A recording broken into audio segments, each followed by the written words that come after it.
90% de la déforestation mondiale est due à l'expansion des terres agricoles et contribue au changement climatique et à la perte de biodiversité, à l'érosion des sols et à la désertification et entrave le développement durable. Cette déforestation est liée à la production de certains produits de base, tels que le cacao. L'Union européenne importe 58% du cacao produit dans le monde. Le cacao représente 7,5% de la déforestation dont l'UE est responsable. La majorité de ce cacao provient d'Afrique de l'Ouest et d'Afrique centrale, mais aussi d'Amérique latine, des Caraïbes et d'Asie du Sud-Est. L'UE a pris des mesures pour minimiser le risque que des produits associés à la déforestation entrent sur le marché européen et pour encourager la consommation de produits zéro déforestation.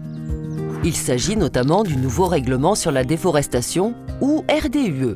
Celui-ci impose aux entreprises de s'assurer que les produits qu'elles mettent sur le marché de l'UE ou qu'elles exportent depuis ce marché soient légaux et ne soient pas associés à la déforestation. Le RDUE ne crée aucune barrière à l'entrée du marché de l'UE.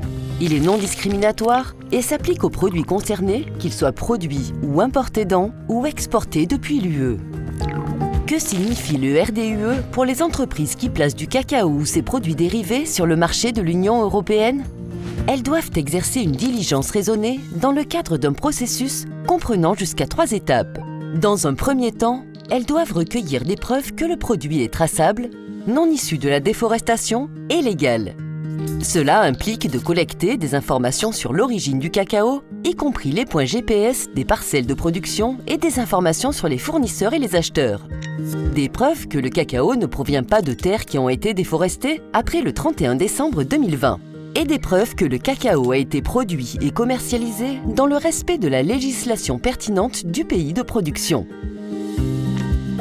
Dans un deuxième et troisième temps, les entreprises doivent évaluer les risques de non-conformité au règlement et, si des risques ont été identifiés, prendre des mesures pour les atténuer. Un système d'évaluation comparative classera les pays ou les régions de production en fonction du risque de déforestation.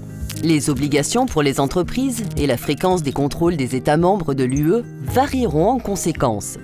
Lorsqu'elles achètent du cacao provenant de zones à risque standard ou élevé, les entreprises sont tenues d'effectuer les 3 étapes de diligence raisonnée.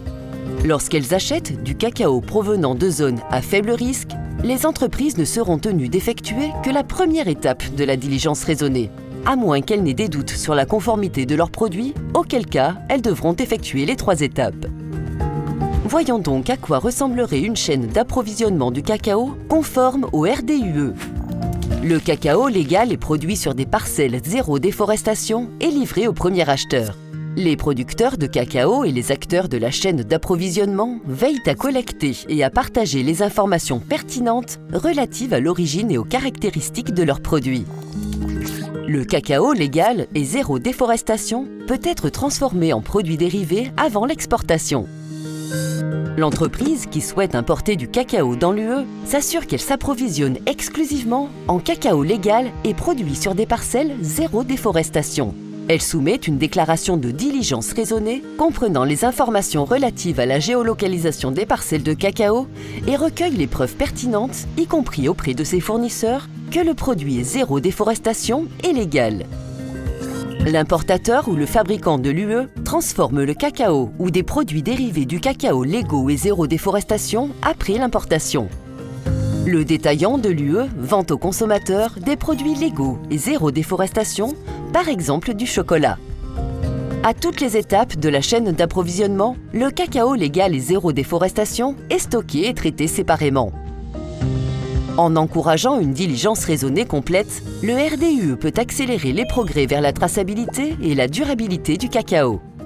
Les opérateurs devront se conformer au RDUE à partir du 30 décembre 2024, mi-2025 pour les micro ou petites entreprises.